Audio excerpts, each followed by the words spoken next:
শিয়াল কুকুরে ছেড়ে খেয়ে ফেলবে, এমনি মরে যাবে। রাস্তার ধারে ফেলে দিতে গেছে। আর গ্রামের এক বৃদ্ধা জননী, যার স্বামী নাই, সন্তান নাই, পৃথিবীতে আপন বলতে কেহ না। ওই বৃদ্ধা মা জানতে পেরে ছুটতে ছুটতে আসছে, একটু দাঁড়াও, একটু দাঁড়াও, তোমরা ওই বাচ্চাটিকে ফেলে দিও, জগতে ওরও কেউ না, আর আমারও যে কেউ না। ওই বাচ্চাটিকে তোমরা দয়া করে আমায় দেবে, আমি ওকে নিজের পুত্র স্নেহে লালন পালন করব। আরে বাবা, নেবে তো নাও, কান্নাকাটি করবার কি প্রয়োজন, ওকে নিলেই তো আমরা বাঁচব। বাচ্চাটিকে নিয়ে ওই বৃদ্ধা মা গৃহে ফিরে গেছে। স্বামী নাই তো, আর বয়স হয়েছে, কাজ করতে পারে না, প্রত্যেকদিন ভিক্ষা করতে যাও।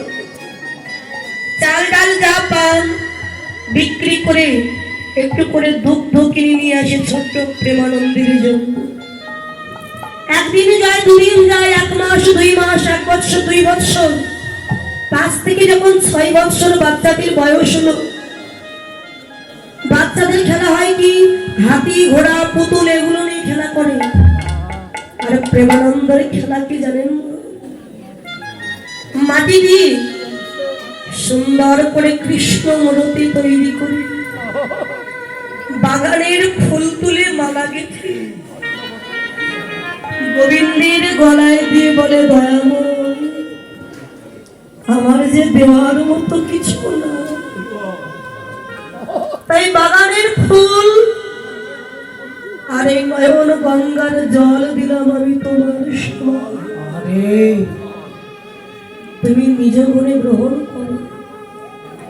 ভগবান অন্তর্যামী দেখলেন, ওরে এইটুকু বয়সে অন্য সব খেলা রেখে তুই আমার চরণ নিয়েই পড়ে আসিস,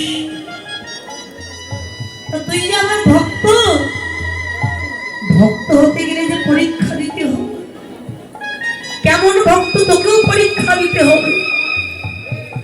মা ছেলের ভালোই দিন যাচ্ছিল, হঠাৎ একদিন মাত্র 3 দিনের জ্বর হয়ে ওই বৃদ্ধা মায়ের মৃত্যু হয়ে। প্রেমানন্দ জানে না, সে খেলা করছিল মাঠে। গ্রামের একজন গিয়ে বলে, প্রেমানন্দ, ও প্রেমানন্দ, তুই খেলা করছিস? ওরে ঘরে গিয়ে দেখবি, যা, প্রেমানন্দ তোর মা মারা গেছে না।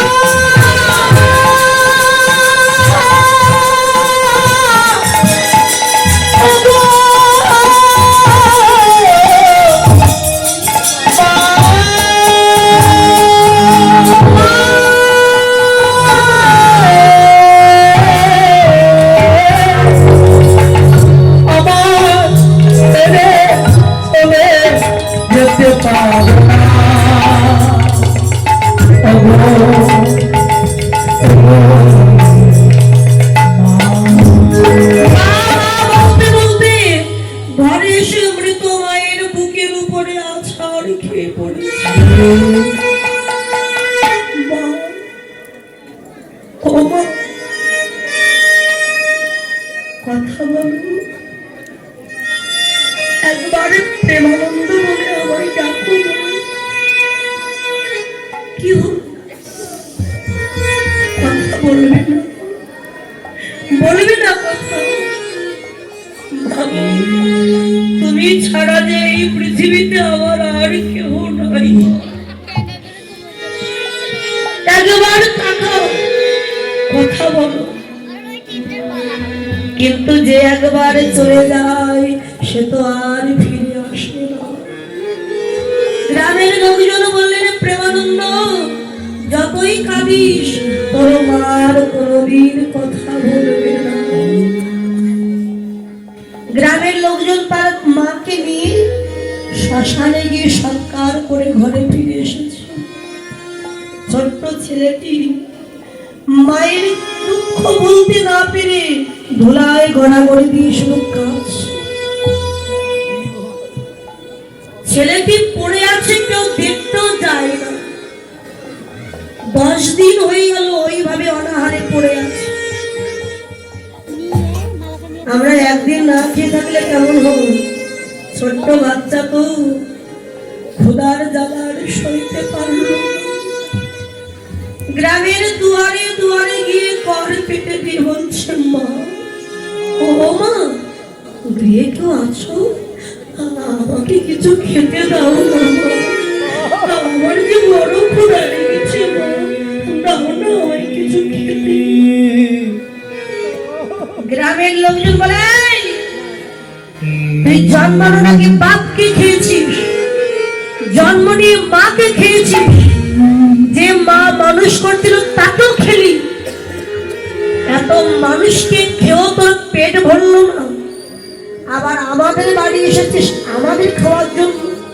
বেরিয়ে যা, বেরিয়ে যা বলছি, তোর মুখ যেন কোনোদিন না দেখি আমরা। যার বাড়িতেই যায় দূর দূর করে তাড়িয়ে দেয়। ছেলেটি রাস্তার ধারে একটি বৃক্ষের তলরে এসে বসে নয়না জলে কেঁদে গোবিন্দকে ডাক দিয়েছে, গোবিন্দ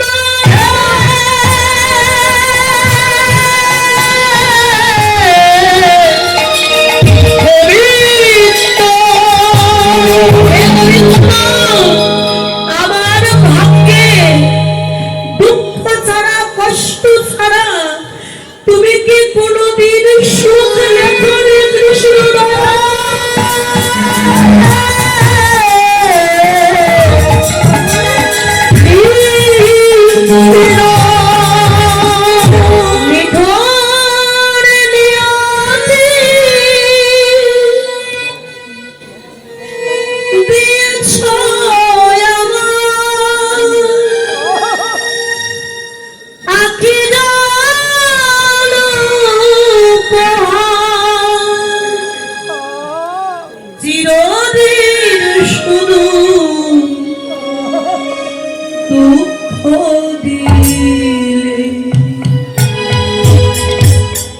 দিলে না তো অধিকার, গোবিন্দ নিঠুর নিয়তি দিয়েছ আখি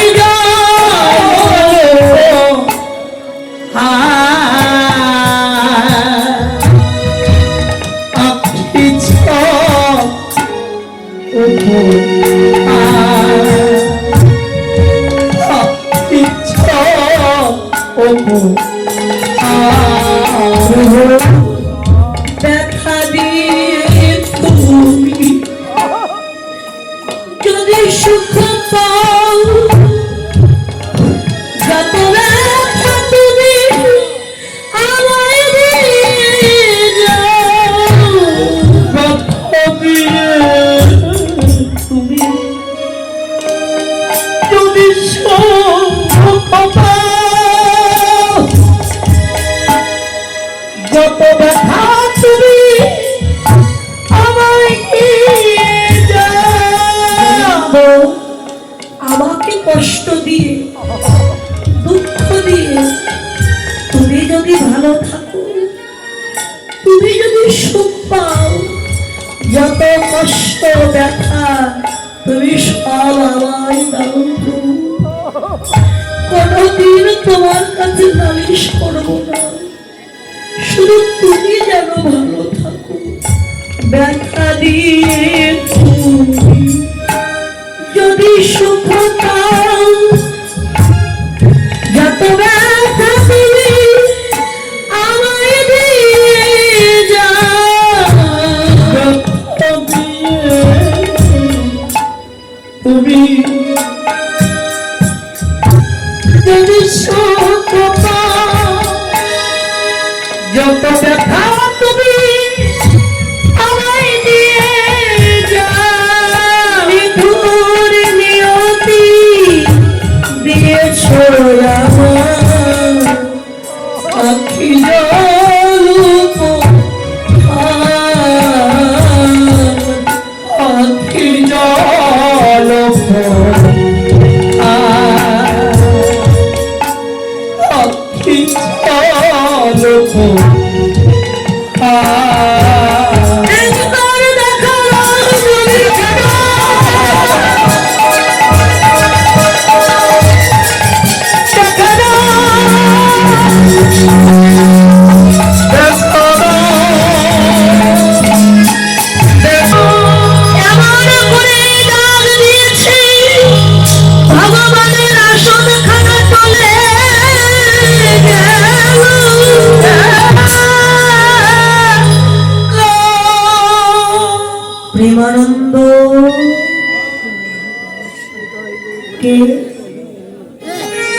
আমাকে তুই চিনবি না, আমি একজন সাধু। কাঁদছিস কেন বাবা? জানো সেই জগতে আমার বাবা মা কেউ নাই, যার বাড়িতেই যায় আমায় অবহেলা করে, ঘৃণা করে। আমার কি বাঁচার অধিকার নাই বলো? আমি আর কতদিন অনাহারে থাকবো? আমি যে আর খোদার জ্বালা সইতে পারছি। সাধু বাবা, তুমি আমায় কিছু খেতে দাও। প্রেমানন্দ, আমি নিজে একজন সাধু মানুষ, তোকে কি খেতে দেব? তার চাইতে বরং তুই চলে যা এখান থেকে বারাণসী। গুরু রামানন্দের আশ্রম আছে, ওখানে গেলে থাকতেও পারবি, খেতেও পারবি। ভগবানকে ধরেও ধরতে পারলো না, চিনেও চিনতে পারলো না। ছুটতে ছুটতে চলে গেল বারাণসীতে। ওই সাধু যে আমার ভগবান এটা চিনতে পারিনি প্রেমানন্দ। গুরুদেব দাঁড়িয়ে আছেন, ছুটে গিয়ে একেবারে চরণ দুখানা জড়িয়ে ধরে, গুরুদেব আমাকে একটু জায়গা দাও তোমার চরণে। গুরুদেব, আমার যে এই পৃথিবী, তুই ভিক্ষা করে আনবি, তোর ভিক্ষার চাল ডাল দিয়ে আমি প্রসাদ রন্ধন করে মদন গোপালকে ভোগ নিবেদন করব। শোন বাবা, গুরু বলে যখন মেনেছিস, একটা কথা মনে রাখিস, জীবনে যেন অযাচিত ভাবে কারোর বাড়ি থেকে ভিক্ষা করবি। অযাচিত মানে তো আমি বুঝলাম না। শোন, যেখানে আমার 5 বাড়ি গেলে হবে, আমি 6 বাড়ি যেতে পারবো না। প্রত্যেক বাড়ি থেকে 1 মুষ্টি করে চাল নিবি। যদি কেউ বেশি দেয় কিংবা তুই চেয়ে কখনো নিতে পারবি, দিলেও সে ভালো, না দিলেও সে ভালো। ঠিক আছে গুরুদেব। ছেলেটি ভিক্ষা করে আনে, গুরুদেব প্রসাদ রন্ধন করে মদন গোপালকে নিবেদন করে।